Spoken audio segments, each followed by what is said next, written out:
you're coming back from my last video, What Defined My Brokenness and Who Did It Serve? Part 1. Welcome back to the Arrivals and Departures series. How was it to consider your caretakers across development, identifying your earliest caretakers, and then thinking about your caretakers later in life, including adulthood? When we consider our caretakers in this way, the ways that we view these relationships can change significantly. Stay tuned to hear how we can work through these changes in therapy together.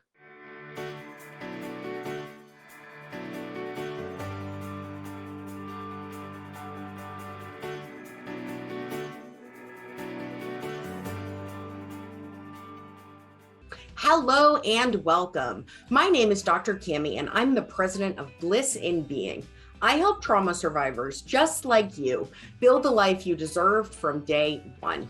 Safety, trust, wealth, connection, and confidence.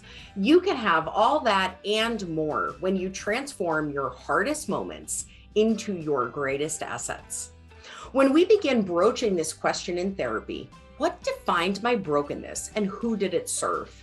We always get back to caretakers because these were the people who defined the client's brokenness. And those that profited from labeling the child as broken were also, in almost all cases, their caretakers. For example, let's look at one of my clients. Let's call her Lila, enrolled in the trauma transformation system. All in all, she had succeeded against all odds. As a young adult, she was a principal engineer leading a very large male-dominated team in a rapidly growing startup. She stuck with the company and at 30 years old, met all financial qualifications for retirement, was happily partnered and exploring a new career. When she stopped working, her idle mind started turning over memories she hadn't thought of in years. Lila started having suicidal thoughts that came out of nowhere. She knew that she would never act on these thoughts, but it scared her that she was even having them. Lila decided to enroll in the trauma transformation system because she had a feeling that her history of trauma was playing a big role.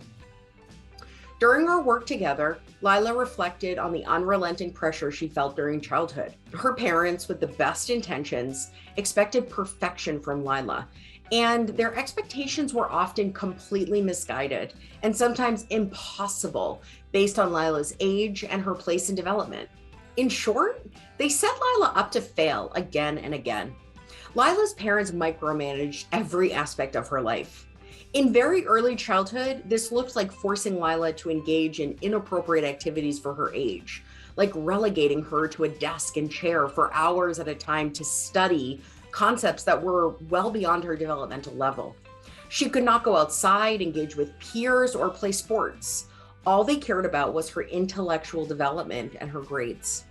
When Lila was in high school, her parents still managed her classes, her friendships, her extracurriculars, and her grades. If Lila was anything less than their standard of perfect, they called her lazy, ungrateful, absent-minded, and would enforce strict punishments that included forcing Lila to stay in her room for days without connection to the outside world. Not surprisingly, Lila entered adulthood with a very strong belief: I am not good enough, and I am a failure. When we started exploring the question, what defined my brokenness and who did it serve, Lila experienced a lot of conflicting emotions and thoughts about her parents. Lila's parents defined her as broken based on gravely flawed measures of success from the time she was born. Lila even remembers her dad telling her that she was a naughty baby because she cried for food in the middle of the night, which is actually a very healthy and normal behavior for an infant. Lila ultimately made the following meaning about her caregivers. Her parents defined her as broken because, based on their complete lack of knowledge about child development and the pressure they felt from their community to raise a perfect child. Lila also realized that her perfection served her parents in ways that she never considered. They used Lila's success as a form of social currency with their friends and extended family, which ensured that they became insiders after many years of feeling ostracized. When Lila originally came to these conclusions, she was blind with rage. She felt used by her parents. She also felt angry at the trauma they had caused her for all of those years, based on their own ignorance and lack of motivation to show up as more informed parents. That rage morphed over the next several weeks and months. I am sure it is still shifting to this day. When Lila graduated from the trauma transformation system, she was resolved about her trauma history with her parents and deciding whether she wanted to confront them about their role in her pain. Caregivers are often at the center of trauma. The people who were responsible for keeping us safe, for instilling a sense of confidence and interdependence, often told my clients, directly or indirectly, that they were broken and damaged. And that definition served those caretakers in some way, shape, or form. If it didn't serve them, they would have done something different. That doesn't necessarily mean that they are evil and bad people. I want to be clear about that. Identifying the ways that a caretaker harmed you, allowed someone else to harm you, and or defined you as broken or damaged does not mean that relationship is all bad. What it likely means is that your caretaker too had unresolved pain and trauma that then extended into their parenting or caretaking role. That is how trauma becomes a cycle. Hurt people hurt people. And so in therapy, we try to parse out what is objectively true, what is a trauma response, and what is a combination of both. This includes the caretaker relationship. When we ask the question, how did the caretaker's definition of you as broken serve them? We can examine this with compassion both for self and for other. The answer to that question varies for each client, but generally when a caretaker defines a child as broken, it serves them by absolving them of responsibility for the trauma. It serves them by placing the blame squarely on the survivor, pathologizing the survivor's response to trauma, as opposed to addressing the trauma directly, which they either caused or were complicit in. I worked with many clients who address issues with caretakers in therapy, just the two of us. We never have to interact or engage with anyone. The work is done within the context of therapy for the benefit of the client's recovery.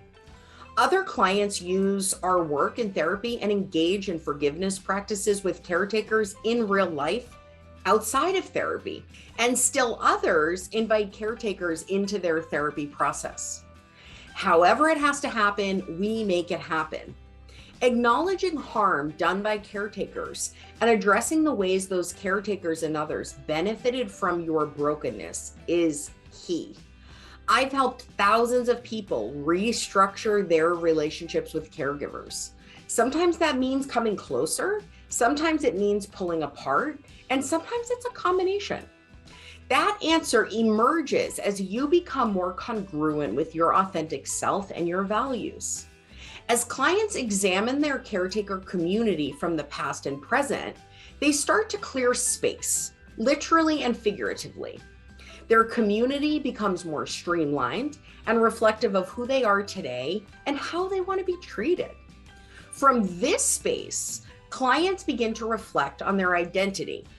No one is telling them what to do and who to be anymore. And that is both a scary and invigorating place. Check out the next video in the Arrivals and Departures series to hear the next question in the trauma recovery journey.